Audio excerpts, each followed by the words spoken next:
इस क्लास में आज क्लास बायोलॉजी का चैप्टर 6 होने वाला है। चैप्टर 6 में हम लोग टॉपिक पढ़ने वाले ह्यूमन जीनोम प्रोजेक्ट। ये प्रोजेक्ट बहुत बड़ा प्रोजेक्ट था ह्यूमन जीनोम का। जिस समय में जीन की खोज हुई, जीन के खोज के बाद लगभग हमारे शरीर में कितने जीन है इसके बारे में होड़ लगेगी। कंप्लीट जीन को पता करना है, उसका डाटाबेस तैयार करना है। डाटाबेस क्यों तैयार किया जाएगा? तो किसी भी चीज का हम लोग नोट्स क्यों तैयार करते हैं? अपने एग्जामिनेशन के प्रिपरेशन के लिए, ताकि आसानी से हम लोग अपने एग्जामिनेशन के समय में अपने नोट्स को पलट के आसानी से पढ़ सकते हैं। इसलिए हम लोग नोट्स को प्रिपेयर करते हैं और पूरी जानकारी के लिए। तो ह्यूमन में कितना जीन पाया गया ना, इसका एक डाटाबेस तैयार किया जाने लगा कि अगर कोई भी चीज रिलेटेड ह्यूमन से होती है, अगर उसके जीन से रिलेटेड प्रॉब्लम होती है तो हम उसे आसानी से समझ सकते हैं और जान सकते हैं। तो ह्यूमन जीनोम प्रोजेक्ट उस समय का बहुत बड़ा प्रोजेक्ट था और ये क्या कहता है हम लोग आज इस टॉपिक में जानेंगे। चलिए ना स्टार्ट करते हैं। बोल रहा है कि ह्यूमन जीनोम प्रोजेक्ट, जिसको हम लोग एचजीपी बोलते हैं, और इसका मेन उद्देश्य क्या था? गोल्स ऑफ एचजीपी मेन उद्देश्य था कि आइडेंटिफाई ऑल द अप्रोक्सीमेटली, सभी चीजों को पहचाना जो लगभग 20,000 से 25,000 जीन एक ह्यूमन डीएनए में पाए जाते हैं। ठीक है ना, 20 to 25,000 genes are present in human DNA. यही था इस चीज को पहचानना कि कौन कौन सा जीन कैसा है। ये जो सीक्वेंस था, determine the sequence of 3 billion chemical base pair. तो बेस पेयर हम जानते हैं ना, ये एडेनिन के साथ थाइमिन जब जुड़ता है तो एक बेस पेयर के रूप में चला आता है। That make up a human DNA. यही ह्यूमन डीएनए को बनाता है। इस सीक्वेंस को डिटरमाइन करना जो कि 3 बिलियन था। कितना था? 3 billion. Store this information in database. ये इंफॉर्मेशन को किसमें स्टोर करेगा? डाटाबेस में, ताकि आगे जाके फर्दर रेफरेंस में इसे यूज किया जा सके।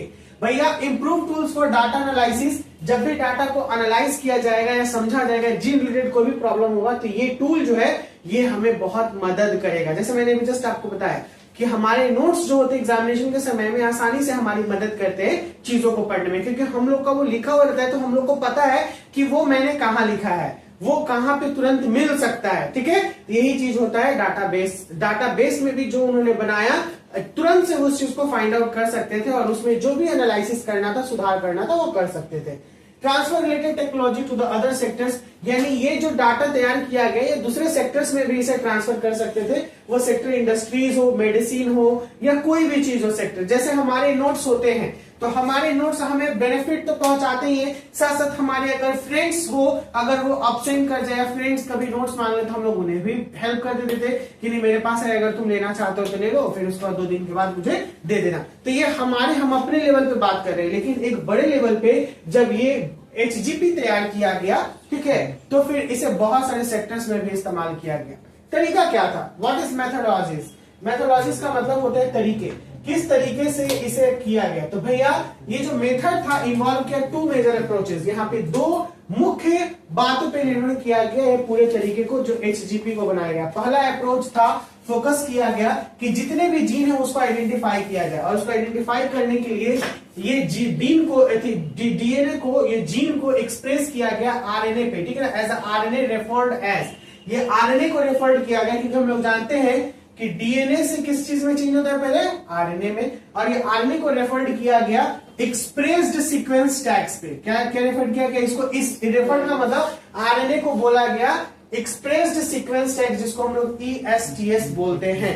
ठीक है, नेक्स्ट जो था वो ब्लाइंड अप्रोच था। जो पहला अप्रोच था ये वाला ESTS, ठीक है ना, जो डीएनए को आरएनए में चेंज किया और आरएनए को रेफर किया गया ESTS के द्वारा। और दूसरा था, देखिए, the other approach is a blind approach. यहाँ पे सिंपली सीक्वेंसिंग किया गया जो होल सेट ऑफ जीनोम का उसका, जिसमें जितने भी थे वो कोडिंग थे और नॉन कोडिंग सीक्वेंस थे। आगे जाके फिर इसे असाइन किया गया डिफरेंट रीजन पे और रेफर्ड किया गया सीक्वेंस एनोटेशन के जैसे।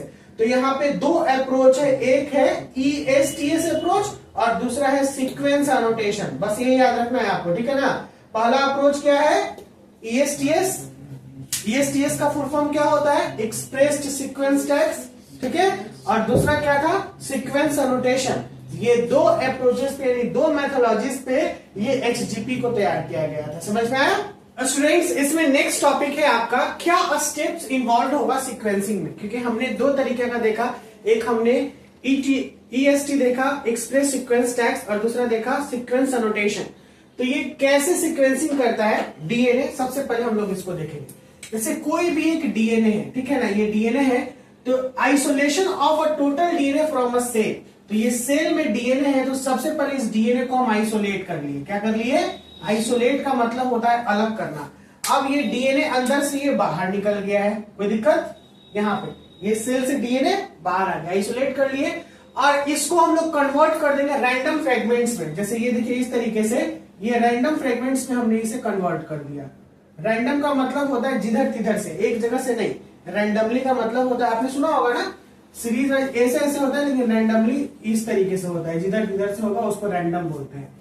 Cloning of DNA fragments can be performed by using cloning vector. इसका जो क्लोनिंग है, क्लोन का मतलब होता है सेम जैसा, क्लोनिंग वेक्टर कौन है? या तो बीएसई होगा, नहीं तो वाईएसई होगा। बीएसई का फुल फॉर्म होगा बैक्टीरियल आर्टिफिशियल क्लोनिंग क्रोमोसोम, और वाईएसई का फुल फॉर्म होगा ईस्ट आर्टिफिशियल क्रोमोसोम। इससे क्या कर दिया? इसको क्लोन करा दिया। क्लोन का मतलब होता है सेम जैसा। क्या होता है? सेम जैसा।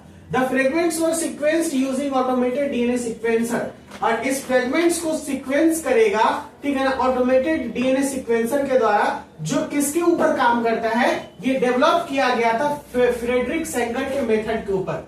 इसीलिए इस सीक्वेंस को अरेंज किया जाता है ओवरलैपिंग रीजन से, यानी इसका एक के ऊपर एक। जैसे ओवरलैपिंग का मतलब आपने केमिस्ट्री में समझा होगा, ठीक है ना, ओवरलैपिंग मेथड को। तो ओवरलैपिंग प्रिंसिपल, ओवरलैपिंग रीजन से इसे दिखाया जाता है या किया जाता है। ये किस प्रिंसिपल पे है? तो आपका ये वीवीआई है भैया, ये याद रखिएगा। फ्रेडरिक सेंगर ने क्या किया था? तो एक डीएनए सीक्वेंसर का इस्तेमाल किया था, ऑटोमेटेड डीएनए सीक्वेंसर, जो डीएनए को सीक्वेंस करने का काम किया था, ठीक है, यहाँ पर। तो ये कंप्लीट तरीका था कि सबसे पहले डीएनए को आइसोलेट करेंगे, फिर इसके फ्रैगमेंट्स तैयार करेंगे, फ्रैगमेंट्स को क्लोन वेक्टर के द्वारा क्लोनिंग करवाएंगे। क्लोनिंग वेक्टर दो प्रकार का होता है, एक होता है बीएसई, दूसरा होता है वाईएसई।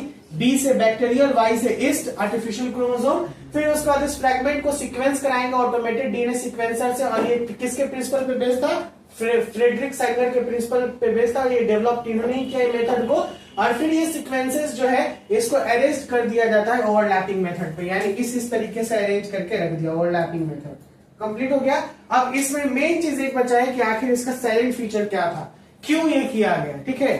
तो इसलिए बोले थे कि या तो इस क्लास में खत्म कीजिए कि किससे जुड़ा हुआ है, ह्यूमन जीनोम प्रोजेक्ट से एकदम सेम टॉपिक जुड़ा हुआ है कि साइलेंट फीचर क्या है। लेकिन चलिए, लेकिन थोड़ा वो लंबा है, कम से कम 6-7 पॉइंट है, तो एक बोर्ड ले लेगा। तो हम लोग इसको अगले क्लास में कंटिन्यू करेंगे, और आई होप कि अगले क्लास में आपका ये चैप्टर कंप्लीट हो जाएगा, क्योंकि इसके बाद सिर्फ एक टॉपिक बचेगा, डीएनए फिंगरप्रिंटिंग, ठीक है।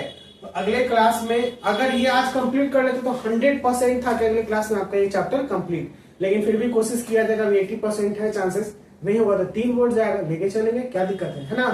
तो अगले क्लास में प्रिपेयर होकर फ्राइडे को। चलिए मिलते हैं नेक्स्ट क्लास में, bye bye, take care, see you soon.